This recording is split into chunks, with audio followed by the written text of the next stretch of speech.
Good afternoon, friends, colleagues, peers. It's a sunny Thursday afternoon in Sydney, and great to have you on board and joining us as usual. Today we've got a really hot topic, one that's very close to both Rhonda and my heart. We're going to talk about the sort of uneven impact of COVID on women in the workforce, but much more importantly, what you as an organisation, as HR leaders, can really do about this. So we're looking at, as organisations restructure and realign talent to manage the current economic climate, how can you minimise the risk to your organisation? And really, we want to help you ensure you don't perpetrate biases that we've spent a long time to overcome. My guest here today is the wonderful Rhonda Brighton Hall. It's so good to be here with you. I could just do a daily webinar with Elle. That would be so much fun. We would down in agreement. That probably, but no, it's lovely to be here, and it's a great topic. And thank you for including us. Most of you will know that, in case you don't, both Rhonda and I have got years and years in the HR industry, workforce mobilities instructors. I mean, what Rhonda doesn't know about the HR industry, and nobody will know. I've got about 15 years in the industry as well. So, and the few things I don't know, you're deeply specialist in, so it's actually pretty cool. I always learn something listening to you too. Likewise. Yeah, it's a subject we're passionate about and really focus on making change in the workforce. So what we're really going to be looking at today is the current state, as we always like to do. So, what's happening, and really the impact on gender equality. So stepping back into context, because we can't make change if we don't look at the bigger picture, and really what can you do about it. There'll be time at the end for Q&A. We're hoping to finish about 1 o'clock, so we might roll through these, but towards the end, please put your questions in as you think about them in the chat section and the screen, and we'll get to as many of them as you can. So, really where we are now, we've watched a lot happen in the past month. We've seen, or past weeks, but certainly past month, we've seen mass job losses, industry-specific cutbacks when we start looking at hospitality, care, customer service, etc. And unfortunately, we've seen sort of recovery investments announcements are really so far focused on heavily male-dominated industries such as construction. And we look at the recent $688 million residential housing package as an example.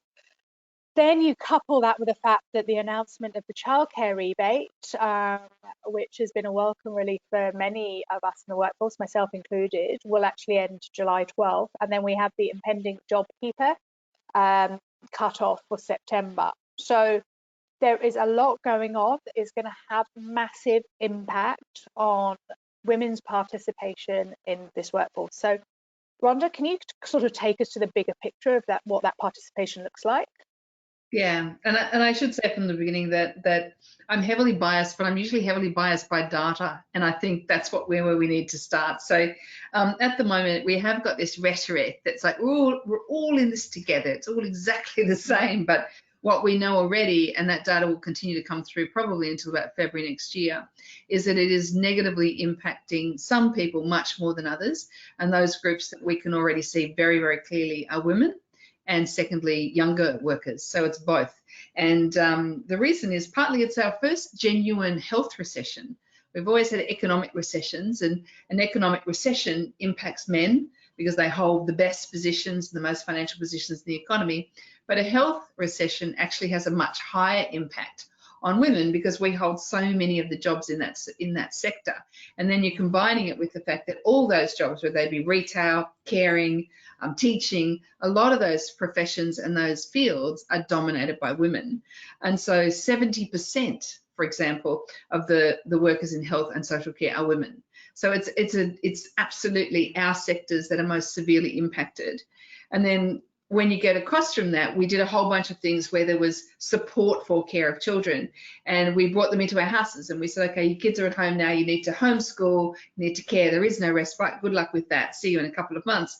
And we know statistically women do about 76.2% of the unpaid caring work as well, and men less than a quarter of those hours. Yeah, So there was Rhonda, sorry to interrupt. It's heartbreaking in the UK. There was a study amongst the research professors in the UK, and they were saying that over COVID there was a 50% increase in male academics and research professors turning in their papers over COVID when everyone was at home. And there was an absolute mammoth decrease, like in the research papers being turned in by the female equal partners, equal roles professors, dropped to almost minimal as they were picking up the workload. Yeah, all the work that went back into the house was dominated by the women who were in the house as well, and we couldn't do as much work. So that's such a great data point, isn't it? There's just so many of those sorts of things, and it doesn't matter which industry you go to, because we can also go out to tourism and travel, and again you'll find that it's dominated by women. So it's called a pink recession for a very, very good reason, and clearly it is absolutely not even. Absolutely not even. No. Clearly. When we start talking about things not being even, I want to briefly touch on starting with the sort of the superannuation impacts. And when we look at sort of the gender pay gap and the superannuation disparities. So gender superannuation gap, women who draw on it now face greater economic insecurity in retirement. I mean, it's going to be massive. Bank West Curtin Economic Centre found that more women than men were ineligible for JobKeeper. And women and also young workers with less super are more negatively impacted when they elect to withdraw from their already lesser funds. We all know, everyone on this webinar knows the background to that, but I think it's important just to bring up, as you say, those data points as well. Then you talked about the women doing the unpaid caring at home, the school closing, everything that's going on has had a real disproportionate impact on women. Yeah, and I love that you've brought up that impact, because even though allowing people to get to super, and I saw it last night on ABC, they had a couple of people talking about the fact that they wanted to access their money. Completely get that, and that's a way of keeping yourself okay. But the reality is, if you have less super and then you take it out, you have a very, very miserable retirement or old age, and that's something we've been so worried about for so long, and this is actually going to make it much worse. It's the short term. We understand the short term. There needs to be a short term solution. We get that, but we cannot be blind to the long term impacts, and that's one of the other things we're trying to address today. Yeah, and I think there's the other piece of it when we talk about that impact on women. So it's first of all, the recession is impacting more on women, and then our response to the recession. And another one that we're looking at is things like the eligibility for JobKeeper. There were so many employers who just looked at the paperwork for that, and frankly, it's not that arduous, and there's many bookkeepers who can do it for you, but so many businesses just didn't bother filling it in. So people are actually eligible for that, which is a significant amount. It's an extra $100 a week for each person than they would be eligible under unemployment, for example. And so many businesses just stood their team down and said, good luck, I can't be bothered doing the paperwork. And so you've got that impact too.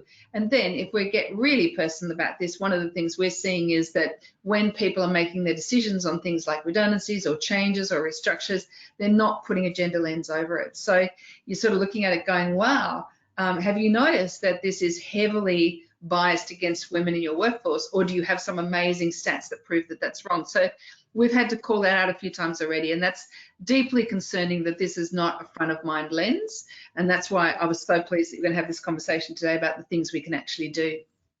Yeah, and you're right. So for those of you listening, when Rhonda and I sort of picked on this topic, we didn't pick the topic, it landed on us, because I think we spent about an hour talking about this, just because it's something so fun to mind that we're so passionate with. But I think for us it was actually, okay, how do we start looking at what we can do? How can we prevent, the impact of this? So if we look at the uneven impact of COVID, it's indicative of societal divides, and we've talked about that. So, actions to prevent or address these divides are really, really critical to support them. And in short, we want to make sure that the very people who can least afford a backward step aren't forced to take one. And that's not to say we're asking you to do duty of care here. We're not asking you to be nice. we also want to talk about business sense. So this is supposed to be a win-win situation. So as Rhonda said, don't dismiss your D&I program. It's the worst possible time to take a backward step in your commitment to D&I. And we've just had a lesson in how a lack of broad diversity across that economy is already most impacting women, young people, diversity, etc. So what we're asking you is not make this divide really even worse than it is. So if we step back from that, and Rhonda, your point around JobKeeper, which breaks my heart a bit, but it's all too common, especially when people are in the midst of massive change, they take the easy path. So one thing is like analyze the skills amongst the talent that you already have. So when you're looking at, okay, how do I realign my workforce? Am I looking at restructures? Am I looking at redundancies? Don't look at their hours or how much you pay them. Look at the skills you have and what you need now and to build your business forward. So I would almost say if there's a way of saying, I do not know how much I pay them. I do not know how many hours they work, but I know what skills they have. Make steps to find out who in your business or who in your organisation is studying currently or has been studying or has skills outside of their remit. So it's almost like, in short, reverse engineering your unconscious bias so that you're still left of diverse workforce.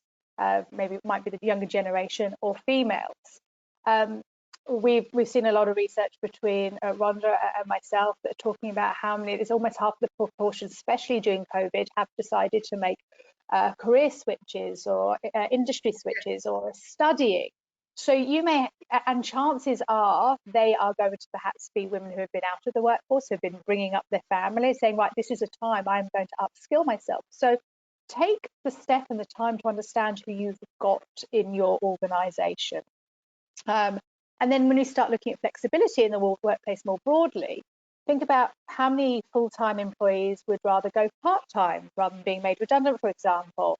And the opposite of that, how many employees, which are likely to be women, actually perhaps want to change their hours, or if you work remotely, they'd be happy to work differently.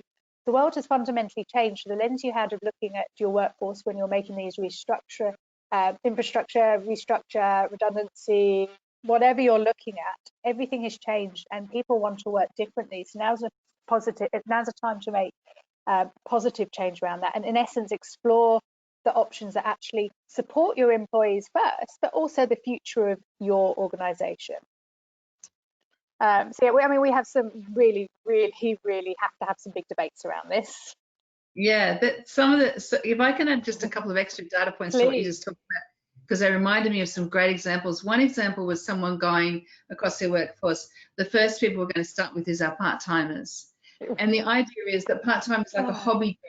But if you've got care responsibility, part-time is maybe your only income. And so that could be more important than a full-time job. So don't make that decision. But as you've just suggested, looking at skills, capability, how people might want to work is a really important way.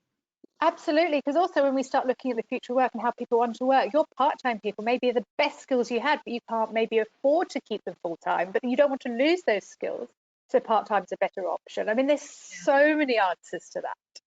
And there's another one I heard yesterday. I was talking to one of the groups that runs the really big public mentoring programs, and they've just done a survey of their mentees, and more than 70% said they were looking to get another job or a different change in their career or job in the next couple of months. So that's a big watch out for companies. If they're not, we have the same data. They are already looking. That's higher figures than we've seen for ages. But I love the idea of leaning into the big societal debates. I think these are the ones that we absolutely need to think through and get involved in. And the first one, and I know this is very, very close to your heart, so let you start with this one, and that's childcare. Childcare is such a hot topic. It's such a hot topic. Yeah, it is, and quite rightly so. Look, I already mentioned earlier that the current sort of childcare cost respite ends on July the 12th, on my birthday. Happy birthday! but I shouldn't laugh because it's the polar opposite of what should be happening right now. It's the absolute polar opposite. We really need to address early childhood education and care to boost, because it really boosts economic output by directly increasing women's participation in the workforce. I would say, full stop, and productivity in the paid workforce. So if we know that, what we need to do is come up with a solution. So if the government isn't going to help us out in this, what can we as individuals and organisations and HR do to perhaps support this? Is it subsidies? Is it salary sacrificing? Is it a creche? I mean, I don't know all the answers. It's all of the above. However, there we are in a situation, going back to when we talk about part-time or skills, where we're going to have women saying, okay, right now I can't afford to work or go back to work. And I think that's something we all need to talk about. How can we offset that? How can we counterbalance it? Not only in the short term, but in the future of, our workforce. Yeah, it's the childcare one is, you and I both agree on this absolute opportunity and an important opportunity to rethink the way that we're doing childcare. I think the way that it was put together for the COVID crisis was very much about how do we keep an income in the hands of this whole sector that would literally close down. And so it was quickly, let's do this. It was put together, let's just make it free momentarily. And that, I think that was a good move and helped the industry survive so that it's there for us in the future. But I think we need to have a more thoughtful debate than just continuing it like that. And for me, and I know you and I have both lived in other countries, so that's actually, it's a really good point of information when you see the way we do it here is so completely different than where it's done in other countries. And so getting out and seeing what the rest of the world is doing is such an eye-opener. And I lived in the Netherlands, and childcare is done very, very differently, and I would say in much more effective ways than it is here. So if we really had a big societal debate on the fact that the way we're doing early childhood education and childcare could just be rethought, and if we continue to look at women holding that 72.6% of the unpaid caring responsibilities, it is obviously the one that will most directly impact women's participation, exactly as you just said. So there's a lot of those big debates, and obviously Elle and I drown in them, but moving you see forward, me trying not to speak even more. I'm like, so when we look at it though, moving forward, there are some really big topics, and it starts with the way of working. How are we designing work? And then we talk about inclusion and bringing yourself to work and all that sort of stuff, but it's also about, we've got this moment in time where we can look at not bringing your whole self to work, but bringing yourself to the work. And that's a very different way of looking at it. And that's coming from one of our secretaries of the Department of Foreign Affairs and Trade, Frances Adamson in Canberra. Now, that's a very conservative organisation by definition of the work they do, but she's thinking totally differently about the way the work could be done, the part-time, full-time split, the way that we work flexibly, the way that we work remotely, and then of course the way that we look at skills and capability in a very different way than we have in the past. And that's big projects, it's long-term thinking, but now is exactly the right time to start it. Yeah, no, I quite agree.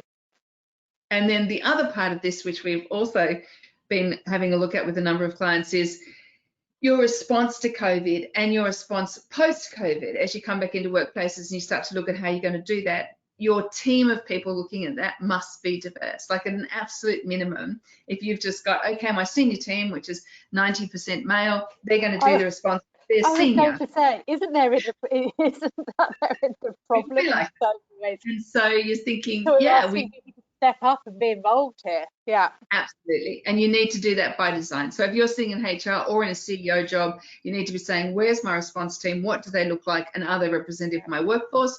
Or more importantly, the workforce that you want for the future. And so that's a very different focus than we've done in the past of just who's in charge. And I think that that will be an important point.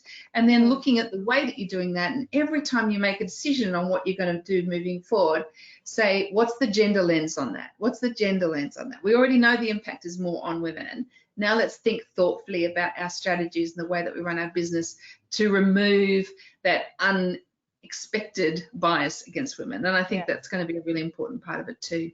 I think there's an element there, isn't there, of also stepping back and think, well, why was D&I important to us before COVID? Because that hasn't changed. No. And actually, it's been heartening. A lot of organisations. We had a debate in the office the other day, or a couple of weeks ago, and somebody was saying, one of my colleagues was saying, I think D&I is going to be off the list. Nobody's going to talk about it. I say, I actually disagree. But we're both right, because some organisations really have said, okay, what were we doing about D&I? Why did we need to address the gender when we started looking at that?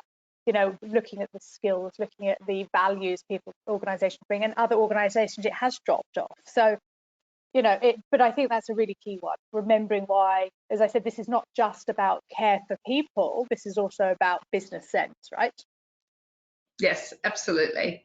And I think that there's that lens too, as we sort of come back in, you're saying, what are the things that we should be doing, and how can we make that more constructive? I know that I have heard that one that you just said just then with the let's not diss our D&I practice, is that's common. People are going, we've got other things to focus on now, it doesn't matter.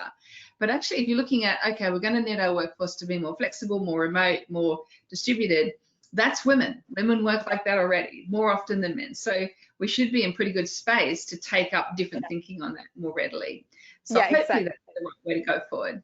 I think so. Look, what is the business case? Well, a McKinsey Global Institute study released last week estimated that Australia could increase the size of its economy by 12%, or $225 billion in 5 years, from accelerating progress towards gender parity. Okay, so if anyone hasn't seen that or seen it, grab it. There's your business case right there. So, we know that investment in industry recovery, job creation, when you're looking at workforce, should include incentives and supports to recruit and keep and retain women. Yes, also in the traditionally male-dominated areas, but in every organisation. Certainly encouraging the government's response to it too, to not just be in male-dominated industries. You mentioned at the beginning the big construction idea and the infrastructure idea. They're male-dominated jobs, so that's great. Let's go. And what else? What's the other side of that that's going to come into the space where women work? And I think that's going to be really important.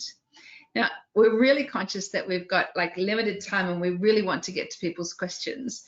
So if we can summarize what we think are the absolute big things to do, they would be, we need diversity, and specifically gender diversity, specifically in your response team. If you can't remember this lens, let's get this lens.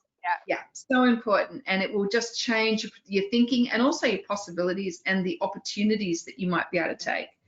Keep your D&I practices and approach in place. This is snail-paced change when we're dealing with social change all over the world. So we don't want to make a little bit of progress we've made in the last 5 or so years and go backwards and have to start again. Very, very hard to get back. Thinking forward our culture so that every diverse employee having a role in the culture and can start to think about the way they want to work.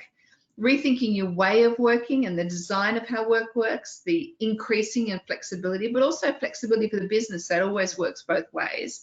And finally, checking your business strategies and making sure you haven't accidentally made this a double impact on women, not just the recession, but equally a response to it. I think there's such a neat summary of 5. So yeah, I think it's a great summary of a very big topic with a lot of angles, and we could go for another hour, but easily. We shall stop. Questions. So I did say put them in the chat box or the questions box. You have to look for the question box. Here we go. So I've got one here. How do the recent and expected redundancy programs impact gender? We're expecting a program let's take this out, in September at our business once JobKeeper rolls off. How can we make sure we don't lose our gender gains? It's exactly what we're talking about. And I think that what we've seen of the initial redundancy planning that people are doing is that they have to put a gender lens over it. That's the answer to that question. There must be a gender lens put over the plans and the way that people are going forward. And if it's just, I'll get rid of my part-timers because they're only part-time and it doesn't really matter as much. Bad lens. That will be a heavily gendered lens. Whereas if you're saying every decision we make needs to have that lens over it, I think that's so important. And it is about the simple practices in terms of looking at capability, looking at how you're going to build your workforce in the future, and taking every opportunity you can to make sure that's gender even. And at a minimum, that would be great. Would you add to that, Elle? No, I think look,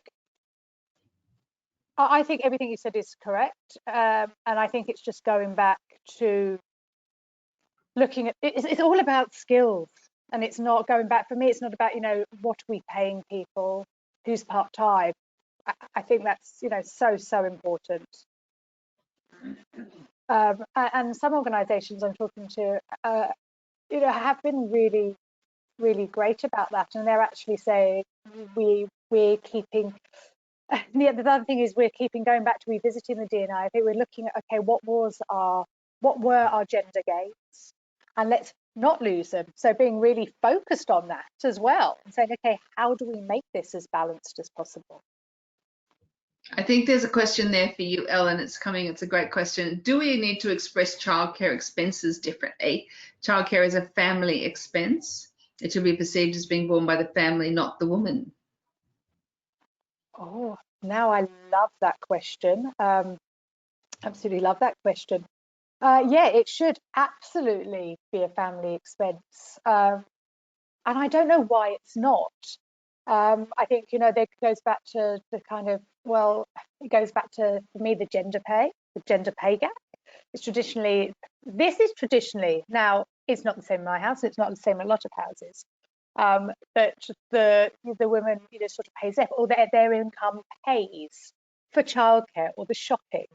So I think, you know, there's something that needs to go back as we take about this societal shift, which I'm hoping that, you know, people have seen over the last few months, is the fact that absolutely it's a household expense. You both decided to have kids, and you know, we need, if we can start once, I think hopefully COVID hasn't set back the gender pay gap as well. We were making such great gains on that, but that's also shifted that perception as well, that the woman or the female's income is almost like the you know, the housekeeping money.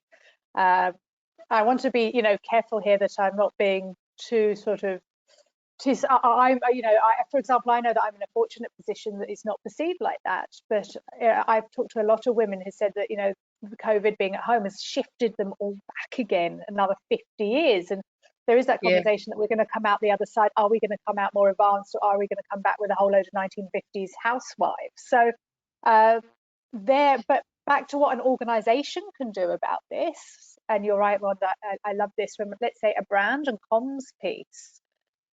If an organisation talks about flexibility, care, carers, whether it's for children, whether it's for the sandwich generation, if organisations support and communicate to their employees that all of this is the responsibility of males and females, so if males need to take the time off to take the kids to the dentist, pick them up for childcare, then so I think that will have an impact on societal perception about where the expense should be perceived from. Yeah, the other part of this is the socioeconomic class system that sets in if you say to a family, okay, one of you can't earn an income and you have to be at home. And I know that there's much more to raising children than just income. But if we sentence a whole class of people, if you like, to not being able to return to the workforce because of childcare costs, then we're actually sentencing all those children to also grow up in lower socioeconomic, with less opportunities, with less education. Yeah. We'll see the divides that are already opening up become even more pronounced. And I think we're all quite conscious of that, but we need to be more conscious of that because it is one that will take many generations to resolve if we let that get out of hand, as it has in some countries. There's another question here that I'd love to have a go at. It says, I'm looking to return to work after maternity leave. I'm worried that people like me will be last in line behind more recently unemployed people. What are my options? And I think the answer to that is, we know from all the studies that have been done on this, the most recent in 2018 by the Human Rights Commission, is that about 50% or just over 50%, I think it was 51% of women who have pregnancy and then have maternity leave are actually explicitly discriminated against. So that's a fact.